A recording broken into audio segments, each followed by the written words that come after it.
Dark smoke rose slowly into the sky. The escape pod had crashed into the jungle, leaving deep marks in the ground. Trees were broken, and small fires burned around the wreck. Inside the damaged pod, a young alien girl named Lyra opened her eyes. Her head hurt. Her arms were shaking. She sat up and looked around. There was no one else. "Mother?" she whispered. "Commander Zathra?" No answer came, only the sounds of distant roars and growls in the jungle. She crawled out of the pod and looked up. Far in the sky she saw her ship, the Seraphis, flying away, leaving her behind. "No, they left me," she whispered in shock. "They really left me." She was wearing torn armor. One side of her face had a long scratch, her purple eyes filled with tears. She was just 16 cycles old, a child by her people's standards. But they had still abandoned her. Lyra stumbled through thick plants. The air was heavy and smelled strange. This planet was not in the maps. It was cold, wild, and dangerous. Every sound made her jump. She kept walking, trying to find shelter. Something moved in the trees. She stopped. A low growl echoed behind her. Her heart beat faster. She turned slowly, but nothing was there. She began to run. Sharp vines cut her legs. The growl grew louder. Then a shriek, not hers, something else, something hunting. She slipped and fell into a shallow pit, full of wet mud. The growling stopped. The jungle became quiet again. But Lyra knew she was being watched. Hours passed. She found an old cave covered in moss. It looked empty. She went inside. Her stomach hurt from hunger. Her body was cold. She sat in the corner of the cave and pulled her arms around her knees. She remembered her training, how the weak must be left behind. "Survival of the fittest," her father always said. Tears rolled down her cheeks. "I guess I wasn't strong enough."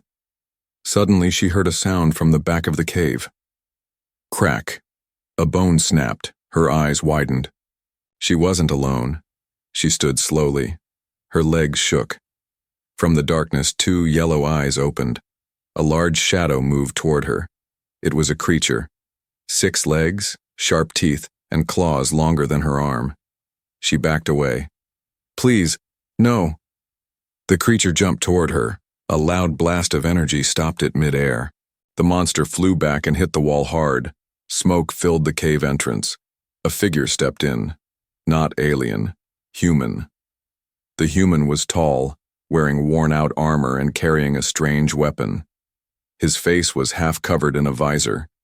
He looked at the fallen creature, then at Lyra. "Didn't expect to see one of you here," he said in a low voice. Lyra stared at him, frozen. He didn't smile. "Get up. If more of these things come, I'm not wasting bullets saving you again." She blinked. Why did you help me?" He turned away. "Because I don't like monsters." Then he began walking out of the cave. Lyra hesitated. Her people had told her that humans were wild, untrustworthy creatures, but right now he was her only chance to live. She followed him. Outside, the jungle was even darker now. The sun was going down. "Stay close," the man said. "This place gets worse at night." "What is this planet?" she asked. He didn't answer at first. "Don't know the real name. I call it Gravemire. And if you're smart, you'll treat it like one." She looked at his back. "I'm Lyra. I was part of the Zokari fleet." He stopped. "I don't care," he said. "You're just another breathing thing trying not to die." She frowned. "Who are you?" He looked over his shoulder. "Jason." They reached a small metal shelter hidden under vines. It looked like it had been here for years. Jason opened it with a code and let her in. Inside were strange machines, blinking lights, and weapons made by humans. Lyra sat on the floor, still shaking. Jason tossed her a small packet of food. "Eat. We move at first light." She took it, her hands trembling. "Why do you live here alone?" He didn't look at her. "I didn't choose this. I was left behind too." The words hit her heart. She lowered her eyes. Then, we're both abandoned. Jason didn't respond. Outside, monsters howled under the night sky, but inside, two survivors, once enemies, shared silence and the first sparks of something else. Hope. Thick fog wrapped around the jungle like a living blanket. Every tree looked like a shadow, every sound like a warning. Jason moved ahead slowly, his boots making no noise on the damp ground. Behind him, Lyra followed. Her eyes darted from one side to the other. The jungle felt alive, not in a good way.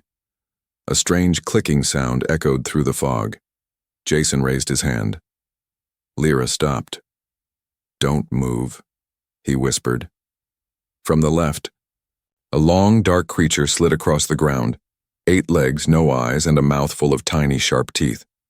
It hissed but didn't see them. It passed by. Lyra exhaled, but Jason looked angry. "You breathe like that again, we're both meat." She frowned. "I didn't ask to be saved."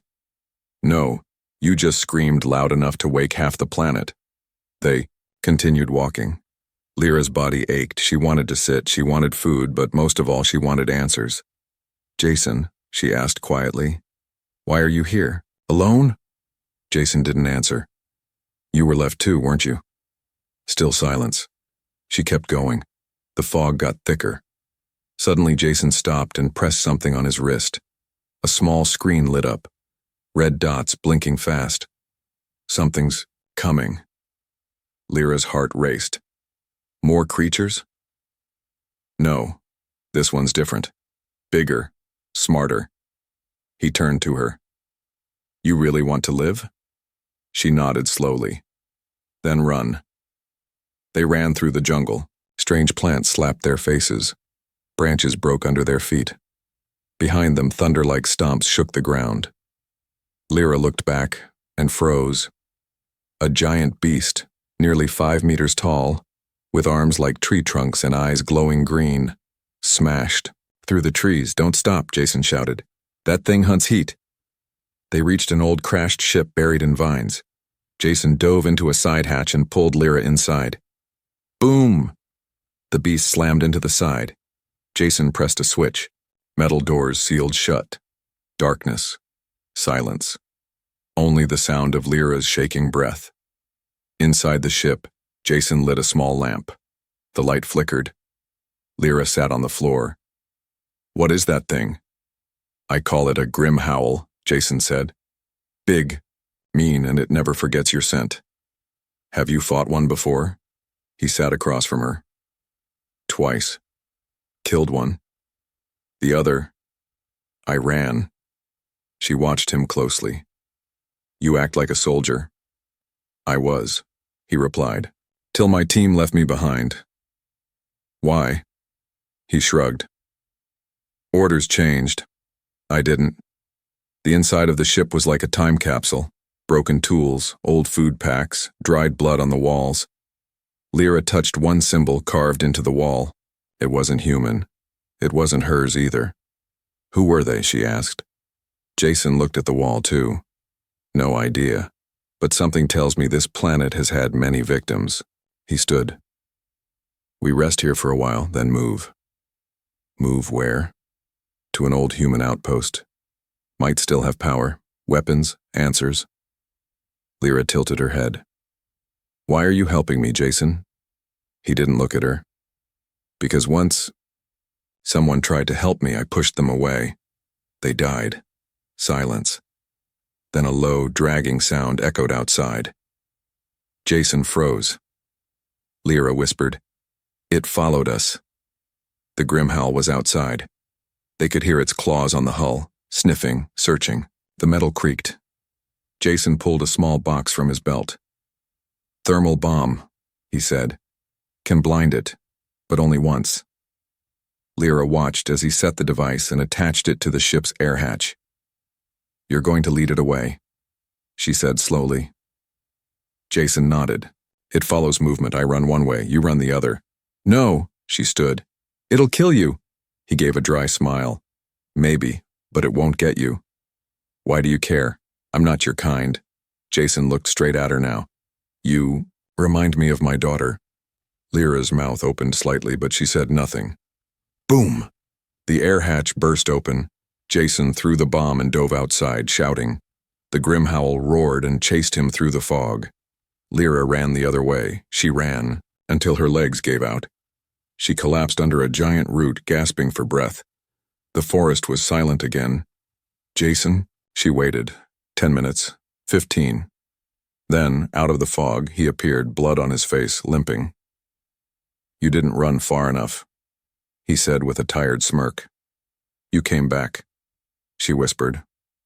I always keep my word. Lyra reached out and helped him sit. The fog settled. Somehow the world felt a little safer, but danger was still coming, because tomorrow they'd enter the monster's nest. Together, the ground trembled beneath their feet. Lyra held her breath as a strange vibration passed through the forest floor. Birds took flight, branches swayed, even the fog paused, as if the planet itself was holding its breath. Jason crouched beside her, one hand pressed against the dirt. That wasn't just movement, he muttered. That was communication. Communication? Lyra asked. Jason nodded. The creatures, they're talking to each other, warning or calling. They had followed a broken path of footprints, huge claw marks dragging through the mud. They were deep, wide, and led in only one direction. Toward the mountains. Toward the nest. Jason's scanner blinked red every few seconds. There, he pointed. Life signs. Hundreds. Lyra's skin turned pale blue. You still want to go there? Jason didn't answer. He pulled a small photo from his pocket. It was damaged, burned, and torn, but it showed a smiling human girl. My daughter, he said. She died because we didn't know what was here. But I think something down there has the truth. Maybe even her voice. Lyra stared at him. Are you saying your daughter's soul is in that nest? Jason shook his head. No. But her data core might be. Her last recordings, her memories. Lyra's breath caught. That's worth risking your life for? Jason looked at her. Yes. Hours passed as they climbed into a narrow valley thick with vines and bones. Lyra stepped over a skull as big as her torso. Its jaw was broken. Burn marks on the teeth. Jason scanned the area again. The nest is close, but we'll need to go underground. They found an entrance covered by dead trees. The smell was worse than anything Lyra had known. Rot, acid, and fear. She hesitated. Are you sure about this? Jason looked back. No, but we're already in hell. Might as well walk through the fire. Inside the tunnel, glowing insects crawled along the walls. Their tiny lights barely lit the way. Lyra held a makeshift spear. Jason had his pulse rifle ready. The deeper they went, the more the tunnel changed. Smooth walls, patterns, symbols. Lyra ran her hand over them. These are ancient. Jason touched one and frowned. They're not from your people or mine. Then, who built this place, she asked. Jason's voice was quiet. Something older, maybe something still alive. Suddenly, the tunnel opened into a vast underground cavern. They stopped and stared. Eggs. Thousands of them. Glowing with soft red light. Pulsing like hearts. In the center of the nest sat a massive queen-like creature. Asleep. Its body was covered. In metal plates, its mouth full of bone-colored spikes. Lyra gasped. We should leave now. Jason raised his scanner. There, he whispered. The core, buried near the eggs. They moved slowly, every step echoing like thunder. Then, a crack. Lyra's foot had snapped a thin shell. A small creature hissed and popped out of the egg. Then another, and another. Jason pulled Lyra behind him and whispered, Don't shoot unless they touch you. But the queen's eyes opened. Red burning, angry. She shrieked so loud the walls shook. Creatures poured from the eggs like water. Jason fired. The pulse rifle screamed with light. Creatures exploded, burned, and shrieked. Lyra fought back with her, spear stabbing the smaller ones. Jason reached the glowing cube, his daughter's data core. He grabbed it and turned. A massive claw swiped toward him. Lyra jumped, pushing him out of the way. The claw ripped her armor. She cried out in pain, but stayed standing. Jason aimed at the queen. "You want to kill someone?" he shouted. "Kill me!" The queen charged. He threw a grenade into her open mouth. Boom! The nest shook violently. Part of the ceiling caved in. Jason grabbed Lyra and ran. The tunnel behind them collapsed. Rocks fell, dust rose. They didn't stop until they reached the surface. Both fell to the ground, coughing, bleeding, alive. Jason held the cube tightly. "She's in here," he whispered. "I can hear her voice again." Lyra touched her side. Her blood was glowing. "I think I'm poisoned." Jason looked at her wound. "You saved me." "You saved me first," she said, smiling weakly. He picked her up in his arms. "Then let's get out of this cursed jungle." But as they walked away, deep below the earth, another pair of red eyes opened. The queen wasn't alone. The sky turned blood orange as the second sun began to rise over the jungle. Smoke still drifted from the collapsed tunnel behind them. Birds stayed quiet. Even the monsters were silent for now. Jason laid Lyra down inside a hollowed tree trunk. Her skin had gone pale, glowing faintly under her scales. Her wound was getting worse. "We need medicine," he muttered. "Or a miracle." Lyra tried to smile. "I've heard humans do miracles sometimes." Jason didn't smile back. He pulled out a small vial from his pack. "This is an old human nanogel, might help, or kill you faster." She nodded. "Try it." He injected the gel into her wound. Her body arched in pain, then went still. Jason stood up, breathing hard. "Rest. I'll be back before night." "Jason," she whispered, "if I die, don't blame yourself." He looked at her with steel in his eyes. "You're not dying today." Then he vanished into the jungle. Jason ran like he hadn't in years. His breath was sharp, but his legs kept going. He knew of a human outpost not far from here. It had fallen years ago, but it might still have supplies, medkits, weapons, maps. But the jungle had changed. Trees were moving. The air was warmer, humid. He saw red mist rising from the ground, not natural. It was the creature's trail. At the ruins of the outpost, he found the fence torn down and scorch marks everywhere. Skeletons lay half buried in ash. Jason entered the command center, rifle raised. The lights flickered. A voice came through a broken speaker. "Human life form detected. Welcome. Back." The AI was still working. He moved quickly. Found one last medkit sealed in stasis, grabbed 3 energy cells, downloaded the last logs. As he turned to leave, he heard something breathing behind him. Slow, heavy, the grim howl. It leaped at him. Jason dove, rolled, and fired a pulse shot into its chest. The beast didn't stop. He ran through the jungle, firing behind him. The beast chased like a storm. Trees fell, ground cracked. He reached a swamp and jumped into the muddy water, hiding under a fallen log. The beast sniffed the air, waited, then walked away. Jason crawled out, soaked, shaking, but alive. He held the medkit tight. "I'm coming, Lyra." Back at the tree hollow, Lyra was dreaming. In her dream, she saw her father. He was standing in the court of their starship, looking down at her with cold eyes. "You were weak," he said. "That's why we left you." "No," she whispered. "I was just kind." He laughed. Then his face turned into Jason's. But Jason didn't laugh. He extended his hand. "You're stronger than they ever saw." Lyra awoke to fire. The jungle was burning. Flames danced across the trees. A large creature had tracked Jason's trail back to her. It was circling the tree. Lyra tried to crawl, but her legs were weak. Then, boom! An explosion blasted the creature back. Jason stood behind it, smoke rising from his weapon. Still alive? he said, running toward her. Just barely, she whispered. He injected the medkit serum into her side. Hold on, this will feel like fire, but it's the good kind. She screamed. Her body shook. Then, silence. Her eyes opened. Color returned to her face. She was healing. But the fire around them wasn't slowing down. We can't stay, Jason said. We go now or we burn. Lyra stood with shaky legs. Then let's run. Together they ran through the forest.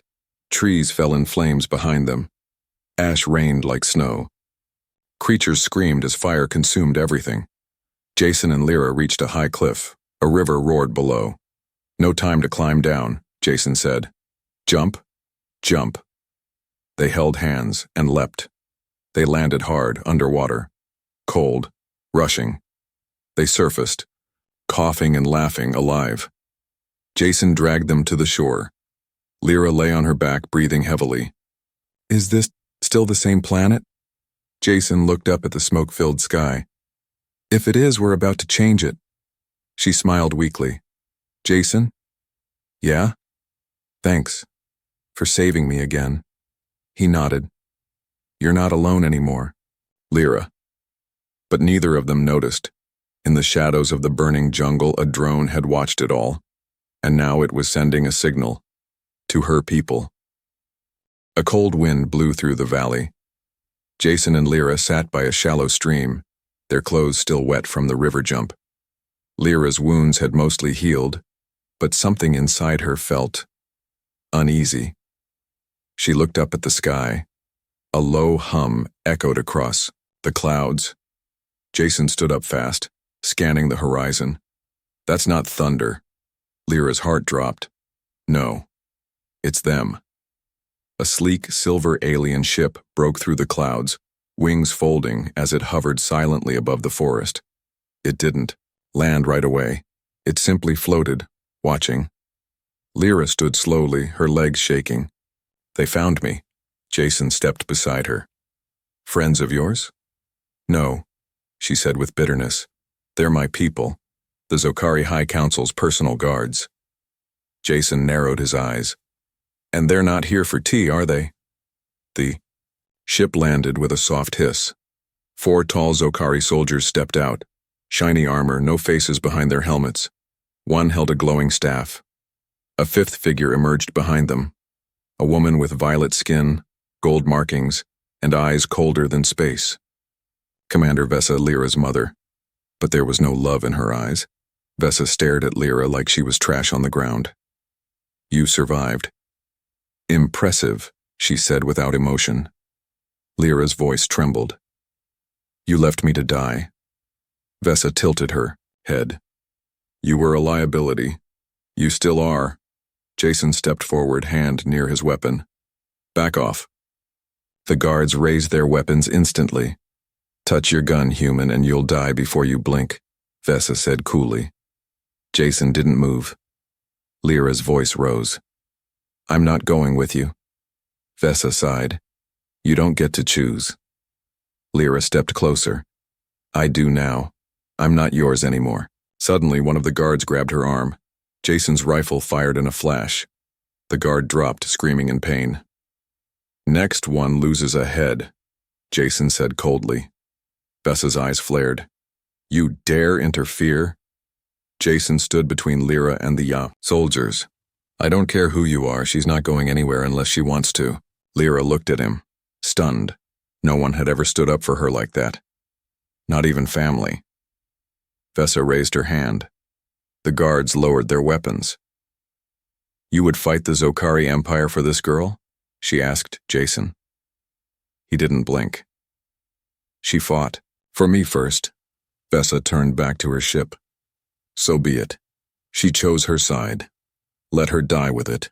The ship lifted off, wind and dust exploding around them, and just like that, they were gone. Silence followed. Jason turned to Lyra. You okay? She nodded slowly. I think, for the first time, yes. But deep inside, she knew something wasn't right. They wouldn't give up that easily. That night they found shelter in the remains of a broken tower. It had once been a weather station, now a skeleton of metal and moss. Jason sat by the window, watching the jungle. Lyra sat beside him. "She's my mother," she whispered, "but she never treated me like a daughter, only a tool." Jason nodded. "Some people think power is more important than love. They're wrong." Lyra turned to him. "Why did you really protect me, Jason? You barely knew me." He looked at her for a moment.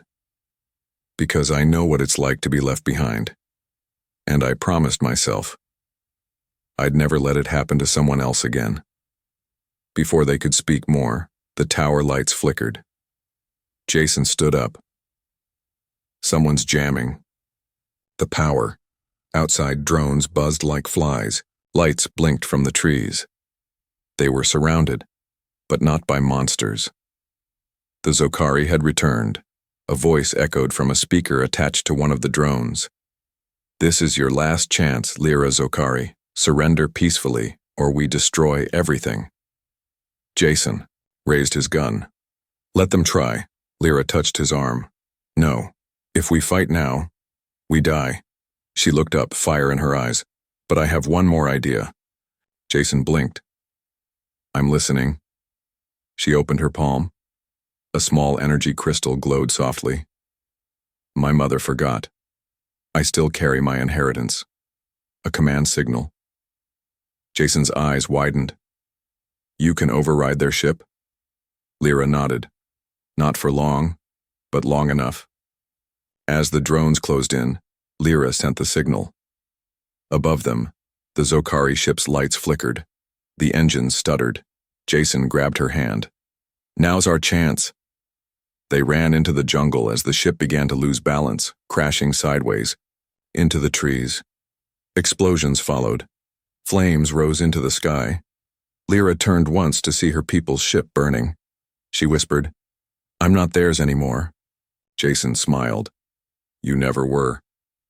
But unknown to them, Commander Vesa had survived, and she had called someone far more dangerous: the executioners. The jungle lay quiet, too quiet. Jason and Lyra stood over the smoldering wreckage of the Zokari ship, smoke curling into the morning sky. Trees around them were blackened.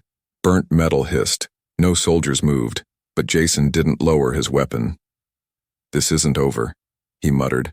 Lyra nodded. "She'll come back. My mother doesn't accept failure."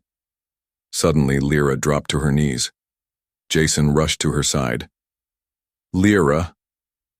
Her body began glowing faint blue. Her eyes widened, breathing heavy. It's happening again." Jason helped her lay back on the grass. "What is it?" Lyra's voice shook. "I don't know. It started after I was wounded. It's like something waking up inside me." He pulled back her sleeve. Strange markings had begun forming on her skin, symbols, glowing with light. "I've seen this," he said, "on the walls of the nest. You're changing." She looked at him with fear in her eyes. "Am I still me?" Jason held her hand. "You're more you than ever." The sky above darkened, not from clouds, but from shadow. A new ship appeared, black, jagged, unlike anything they'd seen before. It didn't hover. It loomed. Jason pulled Lyra to her feet. "Run.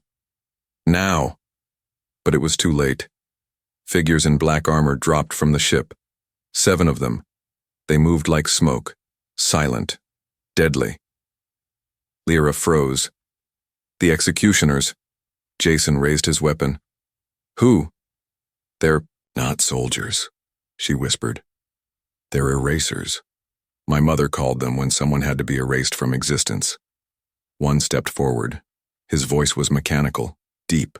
"Target Lyra Zokari, eliminate. Human resistance optional." Jason fired first. The bolt hit the armor and vanished like water hitting stone. Jason's eyes widened. "Oh, that's bad." He grabbed Lyra's arm and pulled her back. "Go. I'll hold them." But Lyra stopped. Her glowing marks grew brighter. Her body lifted slightly off the ground. Jason stepped back in awe. "What the hell?" Lyra's voice echoed with strange harmonics. "You will not erase me." She raised her hands, and a shockwave blasted from her body. The first executioner flew back, crashing into a boulder. The others paused, recalculating. Jason stared. "Lyra, what are you?" She shook her head. "I don't know, but I feel everything. The trees, the air, the ground. I can feel you." He stepped closer. "Then use it. Not to kill, but to protect." Lyra turned to the enemy. "You want to erase me? Try." The executioners attacked. One flew at her with a plasma blade. She raised her hand, and the blade shattered mid-air. Jason fought beside her, using speed and terrain to his advantage. But it was Lyra they feared now. Her body shimmered. Light bent around her. Roots from the earth responded to her touch. Vines wrapped around attackers. Rocks floated. "She's not a normal Zokari anymore," one executioner said. "She's ascending." After a fierce battle, 3 executioners lay still. The others retreated, vanishing into the ship, which fled into orbit. Jason dropped to his knees, breathing hard.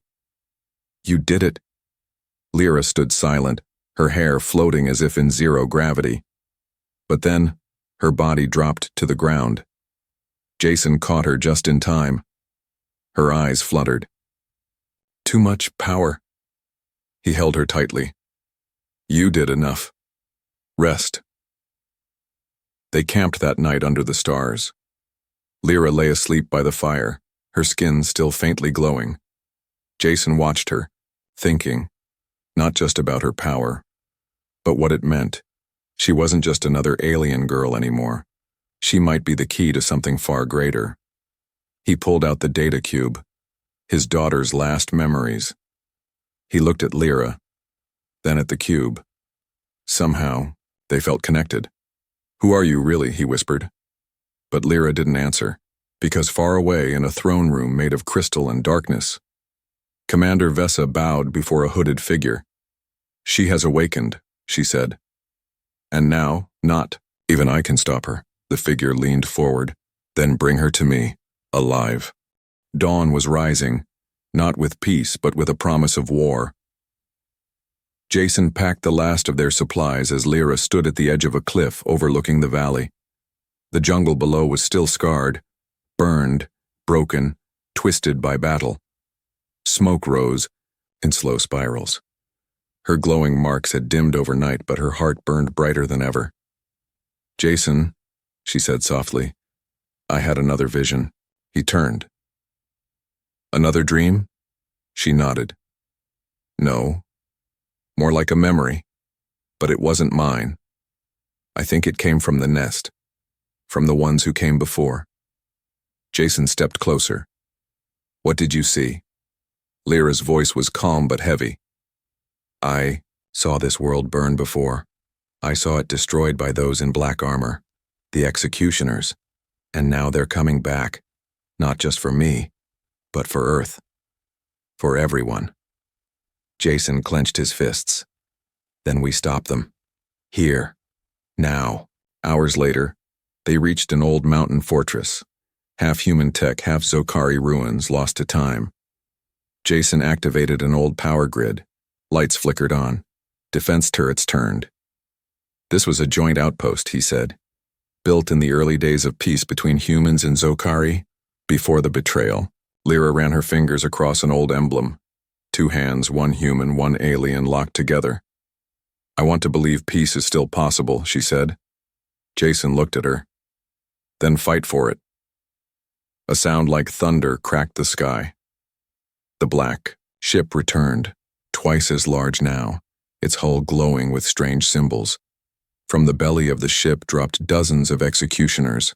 Their leader descended last, the warden, the hooded figure from Lyra's visions. His voice echoed through the air. "Lyra Zokari, you carry forbidden light. You will come with us, or we will erase everything." Jason raised his rifle.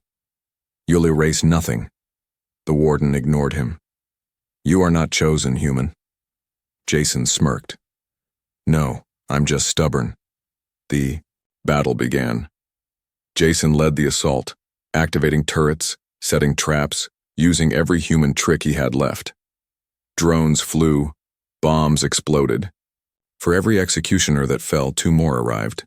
But Lyra was no longer just a girl. She walked calmly into the storm of war.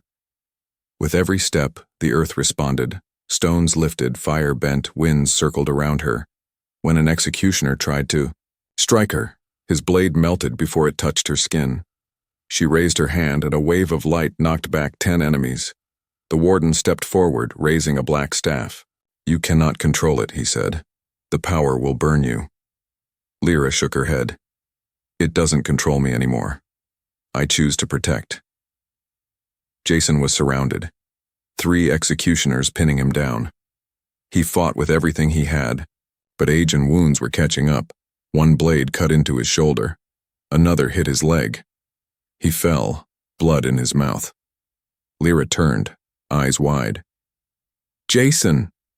She flew to him, light bursting from her body. The executioners vaporized in a blink. She dropped, beside him, holding him tightly. "Don't die," she begged. Jason smiled through pain. "I'm not going anywhere. You still owe me dinner."